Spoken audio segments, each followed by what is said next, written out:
만하고 그 잎사귀는 약재료가 되리라. 아멘. 첫 번째 것 한번 띄워 주십시오. 무엇입니까? 많이 익숙하시죠? 우리 은천교회 교회 로고입니다. 잘 보십시오. 가운데 하얀색의 저 문 뭐죠? 성전문을 의미하죠. 그 다음에 십자가와 또 성전문 밑에 파랗게 동그랗게 칠해진 그 파란색은 뭐예요? 바로 성전문에서 흘러나오는 은혜의 물을 말하는 것이에요. 맨 바깥에 있는 녹색은 뭐죠? 이 물이, 은혜의 물이 흘러가는 곳마다 생명이 되살아나서 충만해지는 생명의 충만함을 저렇게 녹색으로 표현을 한 것입니다. 보시는 것처럼 저 은천교회 로고는 오늘 우리가 보고 있는 이 본문 에스겔 47장 1절로 12절 내용과 연결되어서 저것이 나온 것이에요. 또 연결성이 어디에 있습니까? 우리 교회 이름에 있죠. 은천교회 할 때 은천, 은혜의 샘이, 은혜의 물이 흘러나오는 곳, 이 교회 이름과도 연결되어서 저 로고가 만들어진 것이에요. 오늘 본문은 절망 가운데 있는, 막막함과 두려움 가운데 있는 모든 사람들에게 주시는 하나님의 위로와 소망의 말씀이에요. 우리가 지난주에도 배운 것처럼 이 말씀은 이스라엘 백성들이 어떤 상태에서 하나님께서 주셨고 받은 말씀일까요? 한마디로 말하면 이스라엘이 절망의 구렁텅이에 빠져 있었을 때 이 말씀을 주신 거예요. 나라를 잃어버렸습니다. 나라가 망했습니다. 그토록 중요한 성전이 무너졌어요. 그리고 바벨론 포로로 끌려가서 살고 있는 중에 절망하고 있는 이스라엘 백성들에게 오늘 이 환상의 말씀을 통하여 저들에게 위로와 소망과 미래를 약속하고 있는 그런 말씀이다라는 것이에요. 나라를 잃어버렸다. 여러분, 이게 어떤 것일까요? 우리 중에는 이 느낌을 알고 있는 분들이 많지 않다고 생각해요. 나라를 잃어버렸다는 것이 도대체 어떤 것일까? 이렇게 설명을 한번 드려볼까 합니다. 왜 많은 우리 믿음의 선조들이 이 목숨을 걸고 독립운동을 했을까요? 그들에게도 목숨은 하나잖아요? 그런데 그 목숨을 걸고 왜 독립운동을 했을까? 그 이유는요, 나라가 없이 살아가는 것이 죽는 것보다 더 고통스러웠기 때문이에요. 이해가 되시나요? 나라가 없이 살아간다는 것은 자기뿐만 아니라 내 자손들에게 그야말로 죽음보다 더 큰 고통인 줄 그들이 알았기에 하나밖에 없는 목숨을 던져서 이 나라의 독립을 위해서, 나라를 찾기 위해서 그렇게 운동을 했다라는 것입니다. 오늘 성경의 분명한 메시지가 무엇입니까? 하나님의 백성들에게 필요한 은혜가 이 성전의 문지방으로부터, 즉 성전으로부터 하나님께서 흘려보내주고 계신다는 거예요. 지금은 어떻습니까? 지금은 여전히 교회를 통해서 이 은혜의 물이 흘러가고 있는 줄로 믿습니다. 흥미로운 것은 이 은혜의 물은 계속 흘러나오고 있는데 사람마다 은혜를 경험하는 정도와 크기가 다 다르다는 것이에요. 오늘 말씀 3절로 5절을 보시면 물의 깊이를 측량하는 장면이 나와요. 이것은 물의 깊이인 동시에 은혜의 깊이를 말하는 것이죠. 한번 띄워주십시오. 우리 3절 같이 읽겠습니다. 그 사람이 손에 줄을 잡고 동쪽으로 나아가며 천척을 측량한 후에 내게 그물을 건너게 하시니, 거기까지 물이 발목에 오르더니. 자, 보십시오. 여기 중간에 보면 천척을 측량한 후에, 앞에 천은 그야말로 천입니다. 숫자로 천. 척이라는 것은 길이의 단위인 규빗을 한국말로 번역할 때 이 척이라는 단어로 번역을 하고 있는 것이에요. 1규빗이 어떤 의미죠? 팔꿈치부터 요 손끝까지 요 길이를 한 규빗, 이렇게 얘기하죠. 약 45cm였습니다. 그러니까 여기 지금 천척이다. 그 얘기는 결국 우리식으로 표현하면 450에서 약 500m 그 거리를 말하는 것이에요. 그러니까 지금 에스겔에게 이 천척을 측량한 후에, 천척을 지난 후에 이제 그 측량을 하고 나서 그 물을 건너가게 했다. 건너니까 물이 어떻게 확인이 되었습니까? 발목에 물이 찼다. 이렇게 지금 설명을 하고 있는 것이에요. 그 다음에 계속 다시 천척을 재면서 계속 전진합니다. 그래서 두 번째 이제 물을 건너게 할 때는 물이 어떻게 측정이 되었습니까? 무릎까지 왔다. 그 다음 또 천척을 재한 후에는요, 허리까지 물이 찼다. 그 다음에 5절 한번 보십시오. 다시 천척을 측량하니 물이 내가 건너지 못할 강이 된지라. 그 물이 가득하여 헤엄칠 만한 물이요 사람이 능히 건너지 못할 강이더라. 여기 5절에 다시 천척, 앞에서 천척 계속해서 여기는 총 2000m 정도 가서 지금 쟀더니 물이 어떻게 되었어요? 건너지 못할 강이 되었다. 헤엄을 칠 수밖에 없는 그런 물이 되었다. 사람이 능히 건너지 못할 강이 되었다. 한마디로 무슨 얘기죠? 하나님의 은혜가 충만하게 부어져서 이렇게 강처럼 흘러가고 있고 생명을 살리고 있는 그 역사를 일으키고 있다. 이렇게 지금 가르쳐 주시는 거예요. 여기서 우리가 주목할 것이 있습니다. 첫째는 물이 성전에서 나와서 흘러가는 거리가 멀어질수록 물이 많아지고 깊어진다라는 거죠. 이게 무슨 뜻일까요? 성전에서 거리가 멀수록 더 많은 은혜의 물이 필요하다라는 의미가 있는 것이에요.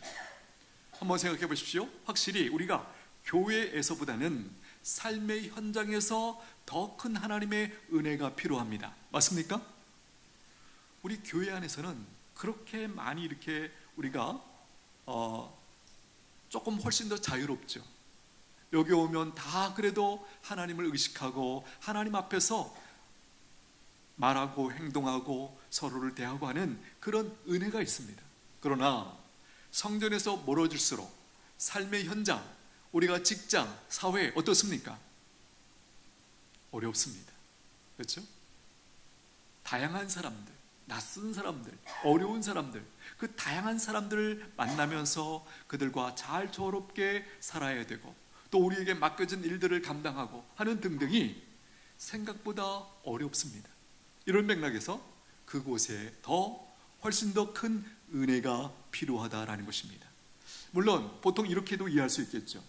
발원지보다는 물이 흘러가면서 점점 물이 많아진다는 것 상식 아니겠습니까? 그러나 오늘 본문이 말씀하고 있는 것은 바로 이런 부분이에요. 교회에서보다는 교회에서 거리가 멀어질수록 하나님의 은혜가 더 필요하다. 또 한 가지는요, 거리가 멀어지고 있는 것을 줄로 측량한 후에 에스겔 선지자에게 물을 건너가게 했다라는 거예요. 무슨 얘기죠? 몸으로 그 물의 깊이를 측량하도록 그렇게 요청했다라는 것입니다. 이것은 어떤 의미가 있는 것일까요? 은혜의 깊이를 실제로 체험하게 하는 것이에요. 그냥 지금 어느 정도 될 것이다가 아니라 직접 에스겔이 이제 물속에 들어가서 발목, 무릎, 허리까지 그리고 헤엄칠 만한 그 상황을 충분히 몸으로 체험하게 하는 그런 의도가 있다라는 것이에요. 그렇습니다. 은혜는 실제로 체험하고 누리는 것이에요. 막연한 것이 아닙니다. 이제 말씀을 후반부로 갈 때 이제 다른 사람들이, 믿음의 백성들이 어떻게 이 은혜를 경험했는지를 우리가 함께 살펴볼 텐데요, 분명한 것은 우리 안에 이 믿음이 있어야 돼요. 하나님께서 나에게, 우리에게 이렇게 은혜를 부어주시기를 원하시는구나. 내 삶에 은혜가 필요하다는 사실 누구보다 하나님이 더 잘 알고 계시죠. 발목, 무릎, 허리, 그리고 사람의 머리 이상으로 이제 점점 풍성하게 부어지고 있는, 점점 깊어지고 있는 이 은혜를 너희가 알기를 원한다. 그렇게 지금 말씀하고 있는 것이에요. 이렇게 은혜의 물이 많아지고 깊어지는 것만큼 그 물 속에 어떤 일들이 일어날까요? 생명체들이 사는 정도가 달라집니다. 오늘 9절 말씀 한번 보십시오. 이 강물이 이르는 곳마다 번성하는 모든 생물이 살고 또 고기가 심히 많으리니. 질문 한번 드리겠습니다. 고기가 어떤 물에 많을까요? 얕은 물에 고기가 많을까요? 깊은 물에 고기가 많을까요? 아시는군요. 예, 맞습니다. 깊은 물에 훨씬 더 많은 종류의 고기가 있고 또 양도 많고 큰 고기가 살 수 있는 곳이 바로 깊은 물이다라는 것이에요. 누가복음 5장에 보면 예수님께서 베드로에게 이렇게 말씀하시죠. 깊은 데로 가서 그물을 내려보라. 그렇죠? 깊은 데로 가서 그물을 내려보라. 우리는 이 말씀의 결론을 알고 있죠. 많은 고기를, 의외의 고기를 잡았어요. 그렇죠? 그 이유 중에 하나는 근본적으로는 예수님의 말씀에 순종했기 때문이고, 또 하나는 말씀 그대로 깊은 데로 가서 그물을 내렸기 때문에 그런 결과가 있었다라는 것이에요. 그렇습니다. 더 많은 고기, 더 큰 고기를 잡는다는 것, 어디서 가능해죠? 깊은 데로 가서 그물을 내릴 때 가능한 것이에요. 여러분, 어부의 입장에서 한번 생각해 보십시오. 너무나 소망스러운 곳 아니겠습니까? 깊은 곳이 있다. 거기 가서 이제 그물을 내릴 수 있다. 우리도 이제 얘기를 들어보면 소위 말하는 원양어선이라는 표현도 있지 않습니까? 그야말로 멀리 가서, 그렇죠? 다른 웬만한 배 가지고는 접근할 수 없는 그런 데 가서 그물을 내리고 거기서 고기를 잡을 때, 다른 얕은 곳에서 그물을 내리는 배들이 접근할 수 없는, 잡을 수 없는 그런 큰 고기들, 비싼 고기들을 거기서 잡아내는 그런 일들이 가능한 것 아니겠습니까? 오늘 우리의 신앙생활도 마찬가지다라는 것이에요. 여러분, 우리에게 정말 필요한 것이 무엇일까요? 한마디로 말하면 하나님의 은혜가 필요합니다. 알고 계십니까? 그래서 오늘 뭐라고 말씀하냐면, 너희가 더 깊은 데로 나아와라, 더 깊은 은혜의 바다로 나아가라, 그렇게 우리에게 말씀하고 있는 것이에요.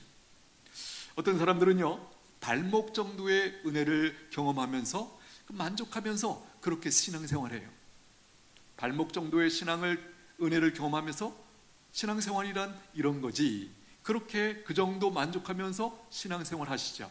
또 어떤 분들은 무릎 정도의 은혜의 물속에서 은혜를 경험하면서 신앙생활하고 있고, 또 어떤 분들은 허리에 차는 그 정도의 풍성한 은혜를 경험하면서 신앙생활하고 있더라는 것이, 어떻게 생각해 보면 똑같이 우리가 신앙생활을 하는데 어떤 사람들은 이 허리에 오는 그 정도의 은혜를 공급받으면서 삶을 풍요롭게 사는가 하면, 어떤 분들은요, 발목 정도에서 겨우겨우 그게 다인 줄 알고 그렇게 신앙생활하는 경우가 있더라는 것이에요. 오늘 말씀 앞에서 한번 우리가 경험하고 누리고 있는 은혜의 깊이, 그 정도는 어느 정도일까 한번 돌아볼 수 있기를 원합니다. 발목 정도 우리가 은혜를 경험하고 있는가? 무릎 혹은 허리, 아니면 마지막 단계라고 할 수 있는 헤엄치면서 그의 은혜에 풍성하게 이제 누리고 있는 그런 모습일까? 우리가 한번 돌아보기를 원합니다. 오늘 여기 보면 그 은혜의 물에 잠기는 그 단계를 4단계로 우리가 설명을 하고 있는데요, 이렇게 한번 설명할 수 있습니다. 더 깊어지는 은혜의 단계는 결국 무엇을 의미하는가? 바로 신앙이 깊어지는 단계와 맞물려 있는 것이죠. 우리의 신앙이 깊어진다 혹은 믿음이 자란다 라는 것과 지금 깊은 은혜, 더 깊은 은혜를 경험하는 것과 같은 맥락 가운데 진행되고 있다는 거예요. 첫 번째, 발목까지 오는 물의 단계, 어떤 것일까요? 이것은 하나님을 처음 만나는 단계와 연결할 수 있어요. 이런 거죠. 아, 하나님이 계시는구나. 이것이 의식되기 시작하는 단계예요. 전에는 눈에 보이는 것만 다인 줄 알고, 그렇죠? 하나님의 존재 잘 몰랐어요. 이 세상이 우연히 생겼구나, 이 정도 알았지, 바로 창조주 하나님이 이 세상 만물을 창조하시고 오늘 나라는 존재도 그분이 붙들고 계시기에 세상 만물과 함께 이렇게 존재하고 있구나 라는 사실에 대해서 우리가 몰랐었는데, 처음 신앙생활을 하면서 말씀을 배우면서 바로 이 사실을 깨닫기 시작하죠. 하나님이 계시는구나. 바로 그분이 이 세상의 주권자이시고 이 세상 만물을 통치하고 계시는구나. 이것이 깨달아지기 시작해요. 이 상태에서는 예배를 드리고 말씀을 듣지만 아직은 세상 중심이, 내 생각이 더 중요한 단계입니다. 하나님의 말씀과 갈등이 빚어질 때 하나님의 말씀은 뒤로 하고 내 생각을 따라가는 그런 모습이 이 시기의 이 단계의 특징이죠. 그래서 어떻게 보면 시간이 될 때만 교회에 나옵니다. 여건이 될 때만 교회에 나오는 그 정도의 단계다, 그렇게 설명을 드릴 수 있습니다. 두 번째 단계는 무릎까지 물이 차는 단계입니다. 이 단계는 조금 더 깊어진 그 은혜를 경험하는 그런 단계죠. 무릎을 꿇고 기도하면서 은혜를 경험하기 시작하는 단계, 이렇게 설명할 수 있을 것 같습니다. 또 하나님의 은혜를 맛보면서 기도 가운데 하나님을 경험하면서 하나님 앞에서 내가 누구인지를 발견하고 겸손해지기 시작하는 단계예요. 하나님 앞에 서면 겸손해질 수밖에 없는 것이죠. 우리도 살아가면서 어떤 분야의 대가들을 만나면 저절로 고개가 숙여지죠. 그렇죠? 겸손해질 수밖에 없어요. 하물며 하나님 앞에서 내가 있다, 하나님 앞에 있는 나를 발견한다, 우리가 어떻게 반응할까요? 그야말로 겸손해지기 시작한다는 거예요. 세 번째 단계는 허리까지 물이 차는 단계죠. 이건 상당히 깊은 그런 단계입니다. 하나님이 내 삶의 중심이 되기 시작하는 단계예요. 내 생각들, 이런 것들을 이제 서서히 내려놓기 시작하죠. 하나님과 하나님의 말씀을 온전히 붙들고 살아가는 그 은혜가 무엇인지, 그 복이 무엇인지를 이제 서서히 점점 충분히 맛보기 시작하는 단계예요. 그래서 겉으로 드러나는 특징이 뭐냐면 교회 사역에 참여합니다. 그리고 사랑으로 섬기는 일에 기꺼이 헌신하고 드리는 이런 일이 벌어진다는 거예요.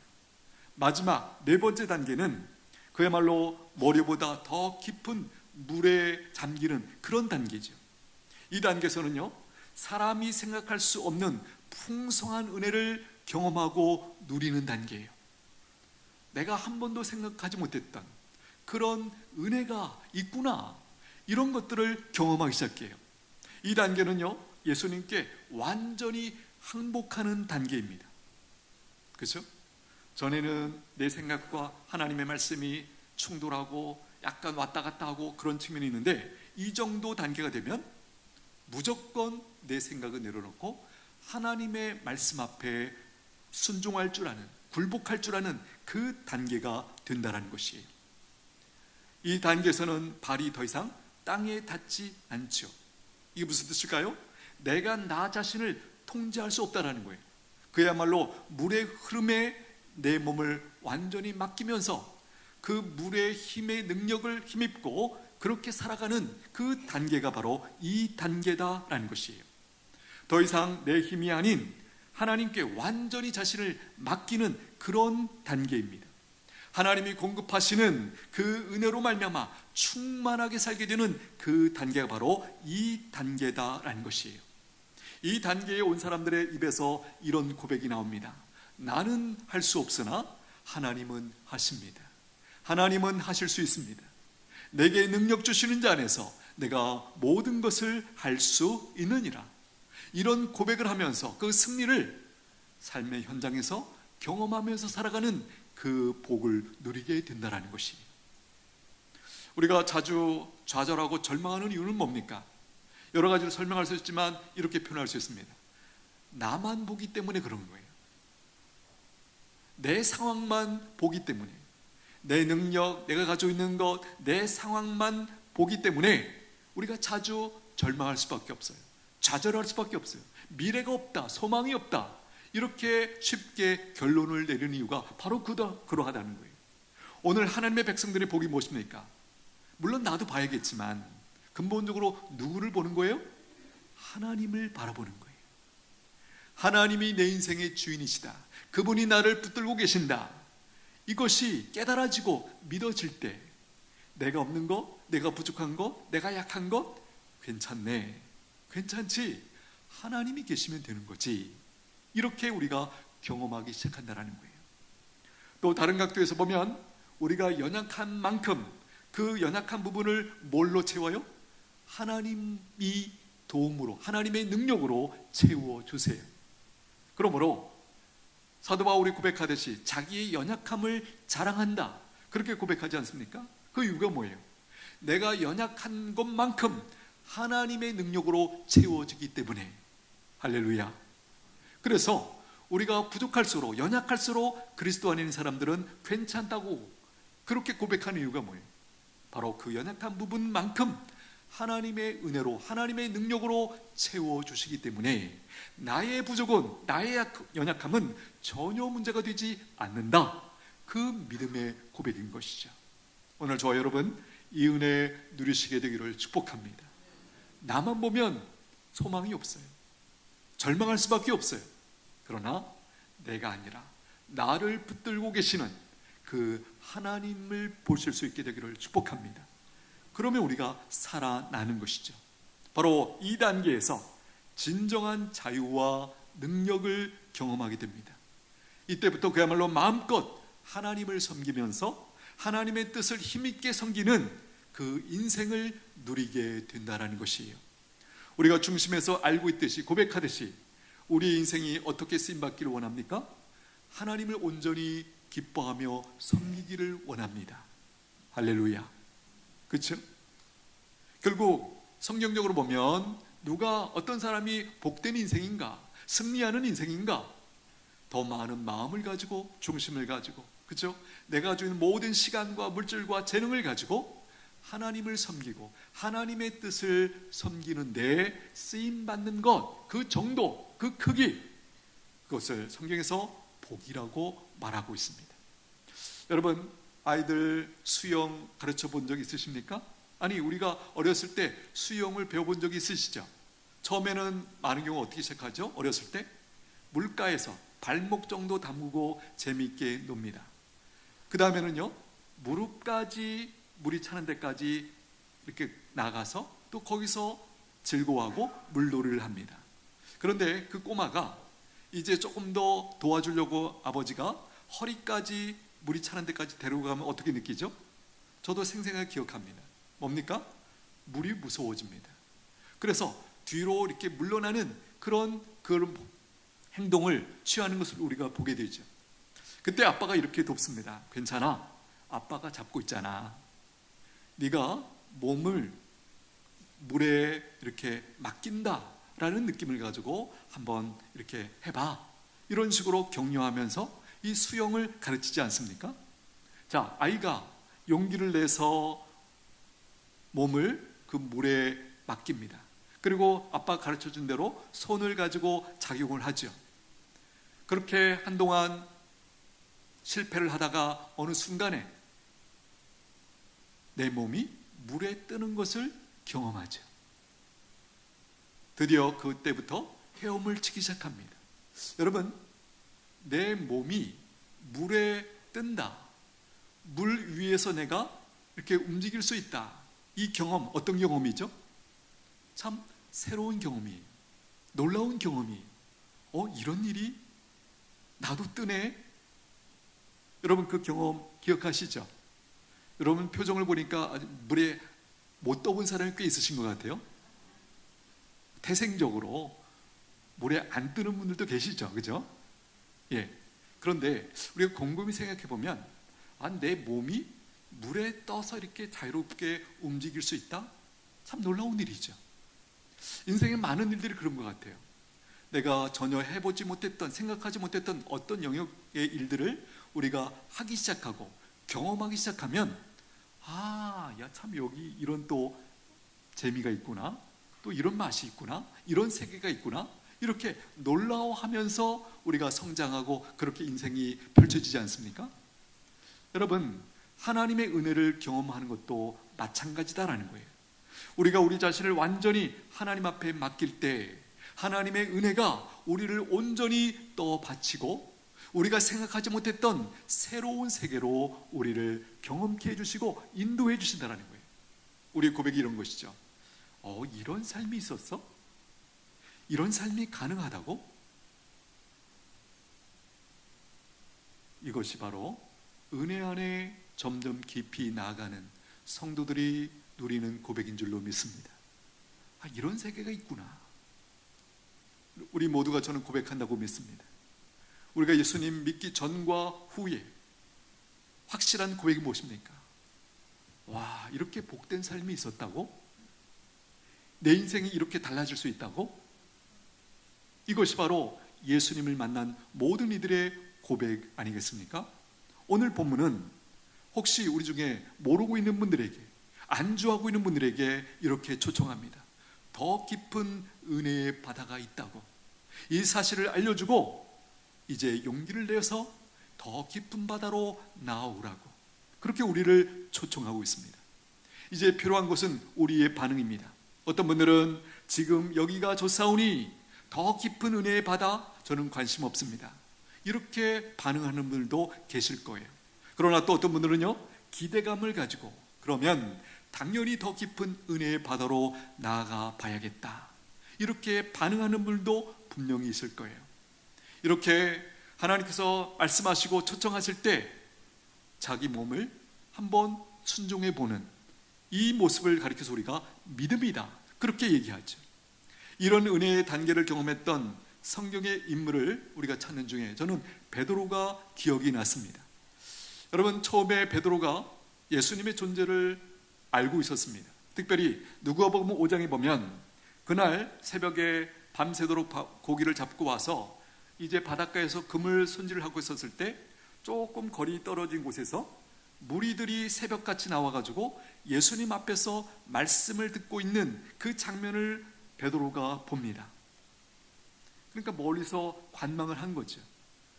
예수님이 정확하게 모르지만 누군지 알고 사람들이 왜 그곳에 모여있는지도 알고 그 정도 아는 그 단계에 분명히 있었어요. 그런데 그 멀리 좀 떨어져 있는 곳에서 예수님이 그렇게 말씀을 하시다가 베드로에게, 그물을 씻고 있는 베드로에게 다가오셔서 이렇게 말씀하시죠. 예수께서 한 배에 오르시니 그 배는 시몬의 배라.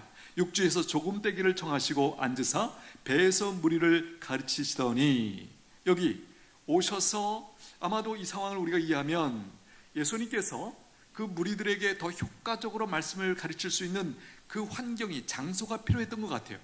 근데 그 지금 있는 것보다는 베드로의 배를 특별히 보시면서 배 위에 오르셔서 무리들과 좀 거리를 두고 하면 더 효과적으로 말씀을 가르칠 수 있다, 이렇게 판단하신 것 같아요. 여기 보면 그 배는 시몬의 배라. 시몬이 누구죠? 예수님을 만나기 전에 베드로의 옛 이름이 시몬이죠. 시몬의 배에 찾아오신 거예요. 여러분, 그물을 씻던 베드로는 지금 어떻게 해야 되는 상황이죠? 어쩔 수 없이 예수님이 지금 자기 배에 오르셔서 말씀을 가르치고 있기 때문에 거기 옆에 앉아가지고 들을 수밖에 없는 그런 상황으로 사실은 예수님께서 이끌으셨다, 그렇게 우리가 볼 수 있죠. 그 후에 어떻게 되었을까요? 말씀을 마치시고 시몬에게 이르시되 깊은 데로 가서 그물을 내려 고기를 잡으라. 시몬이 대답하여 이르되 선생님, 우리들이 밤이 새도록 수고하였으되 잡은 것이 없지만은 말씀에 의지하여 내가 그물을 내리리이다 하고. 여러분, 여기 우리들이 밤새도록 수고하였으되 잡은 것이 없지만은, 지금 베드로의 마음 상태가 어떨까? 당연히 지금 밤새도록 일하고 새벽에 와서 이제 쉬려고 지금 그물을 정리하는 그 상태, 몸이 어떤 상태인지 충분히 우리가 이해하고 있죠. 이 당시 어부들의 상식이 뭡니까? 고기는 언제 잡는 거예요? 밤에. 그리고 낮에는요, 돌아와서 쉬는 시간이 이게 상식이에요. 그런데 예수님께서 거기서 깊은 데로 가서 그물을 내려봐라. 저는 생각합니다.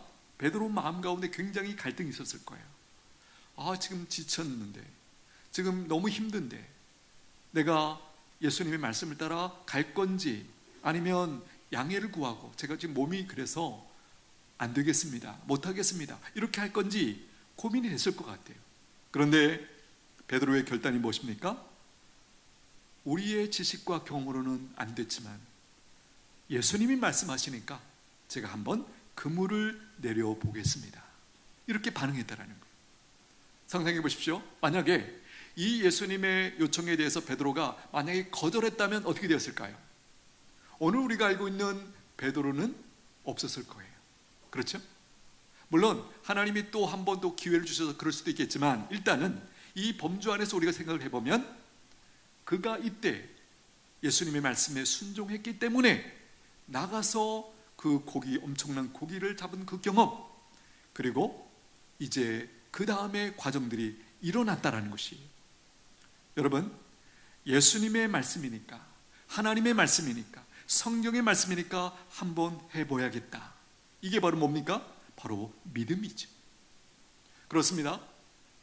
방금 말씀드린 것처럼 베드로의 인생이 바뀐 그 시발점이 바로 저는 여기라고 봅니다.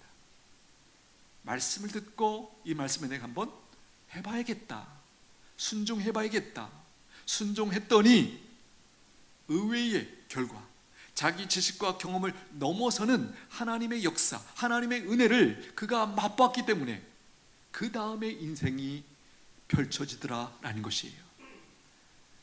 누가복음 5장 6절 말씀 한번 띄워주십시오. 같이 읽겠습니다. 그렇게 하니 고기를 잡은 것이 심히 많아 그물이 찢어지는지라. 여러분, 이 표현이 너무 재미있다고 생각해요. 고기가 얼마나 많이 잡혔으면 그물이 찢어질 만큼 잡혔을까요? 여러분, 어부의 입장에서 한번 생각해 보면 그물이 찢어질 만큼 고기를 잡는 그 기쁨 상상이 되세요? 여러분, 지금 이 장면은 뭐죠? 베드로의 지식과 경험을 뛰어넘는, 상상도 못했던, 말도 안 되는 그 결과가 지금 베드로의 눈앞에 펼쳐진 것이에요. 어떻게 이런 일이 벌어졌습니까? 내 지식과 경험을 뛰어넘는 방법이 무엇입니까? 그것은 바로 세상을 창조하시고 세상을 통치하시는 하나님의 말씀에 순종할 때 이런 일이 일어난다라는 것이 믿으시게 되기를 축복합니다. 우리도 살면서 우리의 한계 가운데 사실은 어떤 면에서 갇혀서 산다라고 말해도 틀리지 않아요. 그래서 우리는 이렇게 단정해버리죠. 이 정도가 인생 사는 것이지, 이렇게 사는 게 다지, 그렇게 알고 그냥 순응하면서 살아갑니다. 그런데 오늘 본문에서 만나는 베드로는요, 베드로도 우리와 크게 다를 바 아니었을 거예요. 늘 그렇게 그야말로 쳇바퀴 돌듯이 그렇게 살았을 거예요. 그렇죠? 밤에 가서 고기 잡고 낮에 와서 쉬고 이런 식으로. 그런데 오늘 이 예수님이라는 분을 만나면서, 그리고 그분의 말씀, 깊은 데로 가서 그물을 내려봐라, 이 말도 안 되는, 경험적으로 우리의 지식과 베드로의 지식과 경험에 의하면 말도 안 되는 이 말씀에 그래? 한번 해봐야겠다, 그렇게 해서 순종했더니 이게 웬일이지? 어떻게 낮에 고기가 잡히며 어떻게 이렇게 많은 고기를 잡을 수 있다는 말인가? 완전히 베드로의 그 상식과 경험을 완전히 깨뜨리는, 완전히 새로운 세계를 열어주는 그 사건이 일어났다라는 것이에요. 그렇습니다. 반드시 내 지식과 경험을 한계를 뛰어넘는 방법은 바로 하나님의 말씀에 순종할 때 그런 역사가 일어난다는 것 경험하시게 되기를 축복합니다. 베드로가 그렇게 예수님의 말씀에 믿음으로 순종했을 때 말씀드린 것처럼 말도 안 되는 엄청난 고기를 잡았어요. 그게 다가 아니에요. 그 다음이 또 더 멋있어요. 뭘까요? 옆에 있는 동료 이웃 어부들에게 복의 통로가 돼요. 누가복음 5장 7절 말씀 한번 띄워주십시오. 같이 읽겠습니다. 이에 다른 배에 있는 동무들에게 손짓하여 와서 도와달라 하니 그들이 와서 두 배의 채움에 잠기게 되었더라. 할렐루야.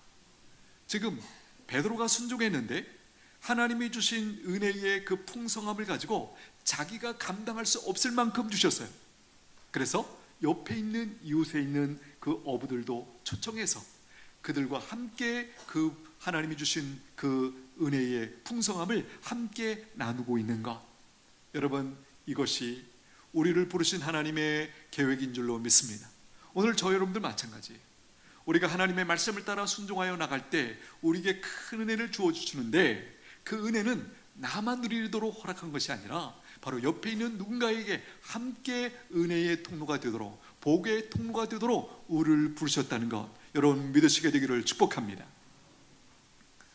여기에 그치지 않아요. 더 놀라운 일이 벌어져요. 누가복음 5장 8절 말씀 한번 띄워주십시오. 보이실지 모르겠는데요, 한번 읽겠습니다. 시작. 시몬 베드로가 이를 보고 예수의 무릎 아래에 엎드려 이르되 주여 나를 떠나소서 나는 죄인으로소이다 하니. 여기까지 보겠습니다. 이게 바로 우리가 앞에서 살폈던 은혜의 4단계 중에 마지막 단계예요. 시몬 베드로가 이를 보고, 지금 앞에서 고기 잡는 그 사건, 예수님의 말씀에 순종해서 그 고기, 엄청난 고기를 잡은 그 사건을 경험하고 나서 그 다음에 베드로의 반응을 보십시오. 예수의 무릎 아래에 엎드려 이르되 주여 나를 떠나소서 나는 죄인이로소이다 하니. 여러분 의외의 반응 아닌가요? 지금 그 고기 잡은 것 때문에 춤추고 축제하고 감사하고 막 이렇게 해야 되는 상황인데 갑자기 분위기가 완전히 달라졌습니다. 무릎을 꿇고 주여 나를 떠나소서. 요 고백을 통해서 우리가 알 수 있는 게 뭐죠? 지금 하나님이신 예수님 앞에서 베드로가 자기를 발견했다라는 거예요. 자기가 발견한 자기의 본질은 뭐죠? 죄인으로서이다. 여러분, 예수님을 어떻게 만날 수 있습니까? 예수님을 통해서 하나님이 주신 모든 은혜와 복을 우리가 어떻게 받을 수 있죠? 내가 하나님 앞에서 누구인가를 발견하셔야 돼요. 내가 이렇게 죄인이었다는 말인가? 이 죄인이라는 것을 깨달으면 예수님이 보여요. 예수님이 누구신지가 더 온전히 발견하는 기회가 되어져요. 내가 죄인이라는 것 어디서 발견할 수 있습니까? 오직 거룩하신 하나님 앞에서 일어나는 사건이에요. 오늘 베드로의 인생이 우리가 복되다고 평가합니다. 그 이유가 무엇입니까? 바로 이 사건을 통해서 예수님 앞에서 그분이 하나님이신 것과 그 거룩하신 하나님 앞에서 자기를 보니 죄인이었구나, 이것이 깨달아지면서 우리가 놀랍게 여기는 그 다음에 반응이 나오는 거예요. 말씀 11절에 보니까 그들이 베드로를 육주에 대고 모든 것을 버려두고 예수를 따르니라. 여러분, 이 장면이 이해가 되시나요? 바로 방금 앞에서 말씀드렸던 하나님 앞에 서는 경험, 그리고 그분 앞에서, 거룩하신 그분 앞에서 내가 죄인이라는 이 사실을 깨달아진 자만이 이런 일이 가능한 거예요. 모든 것을 버려두고 예수를 따르니라.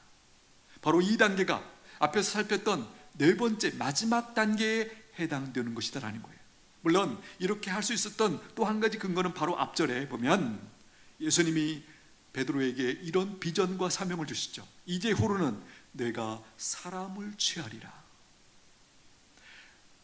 이 잠깐의 예수님 앞에서의 자기가 누구인지를 발견하는 이 사건이 기꺼이 자기의 그동안 업으로서 살아왔던 그 모든 것들을 뒤로하고 예수님을 따라갈 만큼의 그 충격적인 사건이 되었다는 것이에요. 이해가 되시나요? 그리고 그 하나님을 만난 그 경험 때문에 하나님이 주신 이 비전, 이 사명, 내가 이제 이후로는 고기를 잡는 사람이 아니고 사람을 낚는 그런 사람이 될 것이다.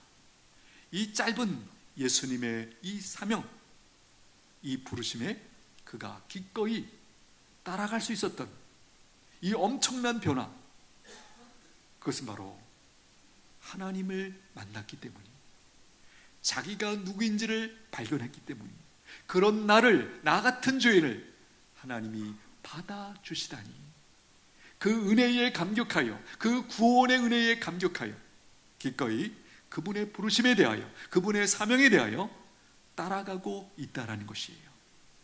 여러분 기억하십시오. 내가 경험하고 있는 은혜의 물보다 더 깊은 은혜의 바다가 있다는 사실을 깨닫게 되기를 축복합니다. 놀랍게도 오늘 우리가 보고 있는 이 말씀은 요한계시록에서 더 분명하게 알려주고 있어요. 계시록 22장 말씀 띄워주십시오. 우리 같이 읽겠습니다. 시작. 또 그가 수정같이 맑은 생명수의 강을 내게 보이니 하나님과 및 어린 양의 보좌로부터 나와서 길 가운데로 흐르더라. 앙자 위에 생명나무가 있어 12가지 열매를 맺되 달마다 그 열매를 맺고 그 나무 잎사귀들은 만국을 치료하기 위하여 있더라. 지금 우리가 보고 있는 에스겔 말씀과 지금 계시록의 이 말씀은 뭔가 조금 차이가 있죠. 계시록의 말씀이 더 온전히 이 말씀, 이 약속의 말씀을 우리에게 알려주고 있고 보여주고 있어요. 특별히 이 특징을 보십시오. 생명나무가에서 12가지 열매를 맺되 달마다 그 열매를 맺는다. 요한계시록에만 나오는 표현이 달마다 열매를 맺는 것도 놀라운 것인데 또 12가지 열매를 맺어서 모든 사람들이 필요로 하는 은혜를 각 사람에게 공급하시는 이 하나님의 은혜의 풍성함을 이렇게 표현하고 있는 것이에요. 여러분, 오늘 말씀을 정리합니다. 더 깊은 은혜의 바다로 우리를 초청하고 있습니다. 믿음으로 말씀의 베드로처럼 순종하여 더 깊은 바다로 나아가시게 되기를 축복합니다. 그곳에 무엇이 있습니까? 우리가 상상하지 못했던 하나님의 은혜, 하나님의 은혜의 역사가 나를 기다리고 있다는 것, 여러분 믿으시게 되기를 축복합니다. 오늘 이 초청에 믿음으로 응답하시게 되기를 축복하고, 무엇보다 이 장면이 인상적이죠. 우리 모두에게 그물이 찢어지는 은혜를 경험케 해주시기를 축복합니다. 내 삶 가운데, 내가 하고 있는 일 가운데 그물이 찢어지는 이 은혜, 사실 말씀드린 것처럼 이 은혜 때문에 베드로의 삶의 방향이 완전히 바뀌었어요. 오늘 우리에게도 이 은혜 주실 줄로 믿습니다. 기도하겠습니다. 하나님은 우리가 더 깊은 은혜로 나가기를 원하십니다. 베드로처럼 믿음으로 말씀을 붙잡고 나아가면 놀라운 은혜를 경험하게 해주십니다. 그렇게 하나님의 은혜를 풍성하게 경험한 사람을 통하여 주변에 있는 사람들에게 하나님의 은혜가 흘러가고 그들에게 복의 통로가 되게 하십니다. 하나님께 나오는 사람들을 향한 하나님의 계획이죠. 우리도 이 계획에 참여하고 누리기를 원합니다. 이렇게 기도하면 좋겠습니다. 하나님, 저희들도 하나님의 말씀에 순종하여 더 깊은 은혜의 바다로 나가게 하여 주옵소서. 내가 복을 풍성히 누릴 뿐만 아니라 주변 사람들에게 복의 통로가 되게 하여 주옵소서. 특별히 명절에 만나게 될 우리 일가 친척들에게 복의 통로가 되게 하여 주옵소서. 우리 잠시 한번 같이 기도합니다. 하나님 아버지, 감사합니다. 저희들 나만 보기 때문에 절망하고 낙심하고 두려워하고 있습니다. 나를 붙들고 계신 하나님을 보게 하여 주옵소서. 그 하나님께로부터 한량없는 은혜가 교회에서 부어지고 있는 것 깨닫습니다. 믿음으로 더 깊은 은혜의 바다로 나가는 은천의 모든 성도들 되게 하여 주옵소서. 그곳에서 순종하여 거기까지 갔을 때 하나님의 은혜의 역사, 하나님의 놀라운 은총을 힘입고 우리의 삶이 달라지고 복의 통로가 되는 저희들 모두가 되게 하여 주옵소서. 예수님의 이름으로